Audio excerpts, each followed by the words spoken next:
Mga igsuon, kining taxation o kining pagbayad sa buhis, dili pa o wala pa sa panahon ni Jesus nagsugod daning daan. Apan karon nadungog nato ang balaod sa pagbayad og buhis sa panahon ni Jesus. Dugang lan nga kahibalo mahitungod sa pagbayad og buhis sa panahon ni Jesus. Ang mga babay sa panahon ni Jesus magsugod og bayad og buhis pag abot nila og edad nga 12 anyos, 12 years old. Una nga magbayad ang babay, no? So muna dili ni equal na gender inequality dinhi. Tungod kay ang mga lalaki magsugod og bayad og buhis inig edad nila og 14. So naay makatipid-tipid ang mga lalaki og 2 years pagbayad og buhis. Pero ang murag matawag siguro nga retirement nila, muundang sila bayad og buhis, inig abot nila og 65. So 12 sa babae, 14 sa lalaki magsugod, unya mo retire inig abot og 65. No, gamit lang tag-retire kay mas dali na sabton, exempted na sila sa pagbayad og buhis. Kining maong buhis o balaod sa pagbayad sa buhis, majority sa mga Hudyo na suko niini. Tungod kay usa kini ka timailhan sa ilahang pag-uyon, pagpaubos ngadto sa gahom sa Roma. Sa mas tukma nga in English ani, submission to a foreign power. So sa ilaha, submission nila sa Roman Empire. O alang kanila sa ilang konsensya, sila nagatuo nga dili sila dapat og angayan nga mobayad og buhis. Apan, tungod kay ang pagdili pagbayad og buhis, nagkahulugan kini og bugat nga pagsilot, sila bisan bugat sa ilang buot o sa ilang kwan, muna nga nagbayad na lang sila aron sa paglikay sa mahimong silot unya nga ihatag ngadto kaniya sa ilahang dili pagbayad og buhis. So mao ni ang background karon sa pagbayad og buhis. Supak ang ang mga Hudyo niini. So muna nga ngano ningon kung majority namagoy pipila nga uyon tungod kay mo ni sila ang mga mo ni gitawag mga pundok ni Herodes, mga Herodians, mga tao nga diin ning mo'y nangulo sa paghimo ni ini, pagbayad ni ini ngadto sa mga Roman Empire. O kini mga tawhana actually kalaban ni sa mga Hudeyo. Kalaban ni gikasukan ni siya, no? Suko kayo ang mga Pariseyo. Apan karong adlaw nag-join forces kini, no? Ang pro sa buhis ug ang antay sa buhis para lang sa paghatag karon og pangutana kang Jesus. Nga diin nagtuo sila ang maong pangutana usa ka perpekto nga pangutana diin walay lusot ang atong Ginoo. Tungod kay ang iyang ihatag lang nga tubag oo o dili, yes or no. Tama ba ang pagbayad sa buhis ngadto sa emperador? Kung maingon sa Jesus nga tama, no, ang pagbayad sa buhis, ning uyon siya sa mga tao ni Herodes. So masuko ang kadaghanan sa mga Hudiyo. Apan, kung musupak siya, masuko pod ang mga tao ni Herodes ngadto kaniya tungod kay wala siya mituman sa balaod.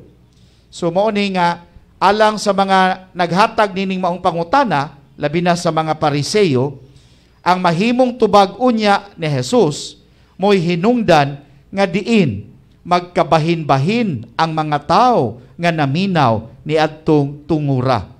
Muna nga kampante kaayo sila sa ilahang pangutana. Makatarunganon ba ang pagbayad og buhis ngadto sa emperador o dili? So mo ni ang pangutana karon nga gilabay nila ngadto kang Jesus. Mga igsuon, nasayod kita o nadungog nato ang tubag ni Jesus. Ihatag sa emperador ang iya sa emperador o ihatag sa Diyos ang iya sa Diyos. giunsa man niya ni pagtubag sa wala pa niya ni gihatag. Actually, ang pamaagi sa pagtubag ni Jesus, gibalik lang pud niya ang pangutana o pamaagi nga gihatag kaniya no, sa mga nangutana. So, ang gibuhat ni Jesus, mao nga, nangayo siya og kwarta nga igbabayad sa Roma. So, background ani gamay, ang Roman Empire, naa sila'y kaugalingon nilang kwarta. Ang mga Hudiyo, naapoy kaugalingon nila nga kwarta.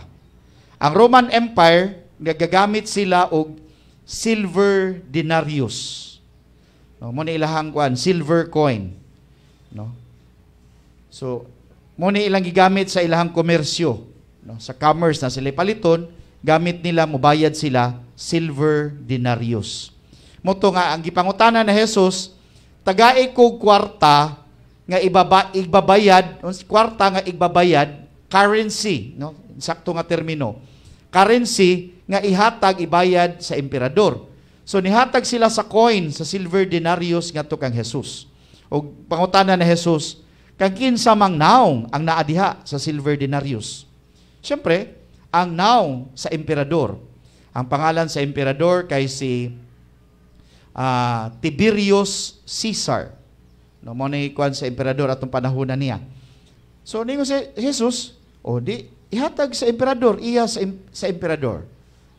Kaya nga naman, moto nga sa pagbayad pa lang daan, na siya lusot. Nga naman, ang coin nga para sa emperador, mo maibayad sa emperador. Sa panahon ni Jesus, kung mahinomduman ninyo, katugan ning gipangtuwad ni Jesus ang mga lamisa, sa mga kanang money changer.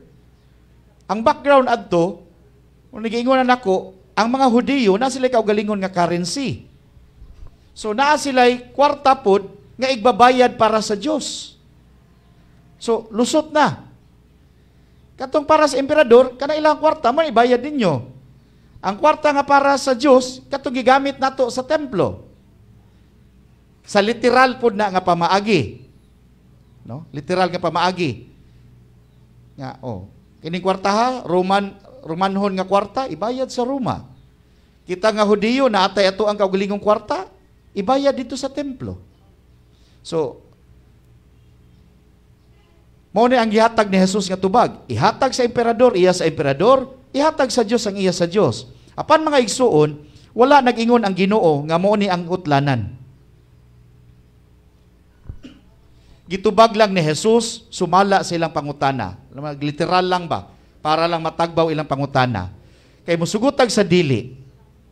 Kung maingon ta, basihan nato pananglitan, kang kinsa mang naong naa sa kwarta, naong sa emperador. Karon ang pangutana, sa matag tawo sa kalibutan, kang kinsa mang imahi ang anaa sa tanang tao. Mubalik ta sa pagbasa sa Genesis. Ang tao gibuhat sumala sa panagway sa Diyos.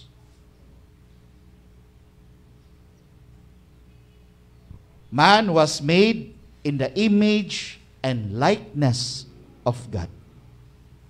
Sa ato pa, ang tao, ang tanan sa tao, tanan nga iya sa tao, iya sa Diyos. So, mo ni po isuan kanang, kung butangan nimo og kuan, sukdanan, mo po na. Ang tao, gihimo, sumala, sa dagway, sa Diyos.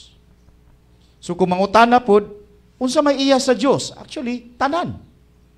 Mo nagipahinomdom sa unang pagbasa, ang Diyos mo'y nagpili. Ang Diyos mo'y nagpili. Nagpili sa mahimong leader, sa mahimong mangulo. Muna nga, sa tinuodlan, wala siya klaro nga utlanan. Tungod kay ang utlanan ani, naa sa tao ang pagdesisyon, asa kutob ang iya sa tao, o ang kinatibuk-an ang iya sa Diyos. Doon na kita'y personal nga desisyon sa paghimo, sa pagsulbad, nining mahitungod, nining duha. Iya sa Diyos, o iya sa tao. Maigsuon, karon gipahinumduman ta, no sugutag sa dili, ang tinuod mao nga dual citizen man ta. Ang ato naman kung nahibalaan nga dual citizen, kanang pwede kang mahimong American citizen, pwede po ka mahimong Filipino citizen.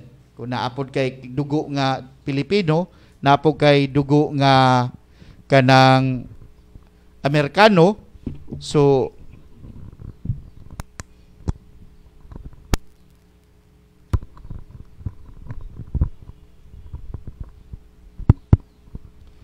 na kay dugo nga Amerikano, mo na nga mahimo kang dual citizen. American o Filipino nga citizen. Sa Pilipinas, ang sagad nga nahibalaan nato nga dual citizenship, mao nga Filipino citizen ka o senior citizen. Pero sa Ebanghelyo, nagtudlo ni nato, citizen ta nining kalibutana, o citizen pud ta didto sa taas. Mao na nga Ebanghelyo nagpahinumdum nato sa atong pagkalumulupyo dinhi sa kalibutan, angay usab kita nga mosunod, mutuman sa mga balaod nga iya sa kalibutan, nga iya sa tao. Apan labaw sa tanan, iya sa Dios. Mao ni nga gamiton nako ang istorya ni Sir Thomas More, mahitungod aning pagpili. Iya sa Dios, iya sa tao. Ang iyang suod nga higala mao ang hari, no, si King Henry.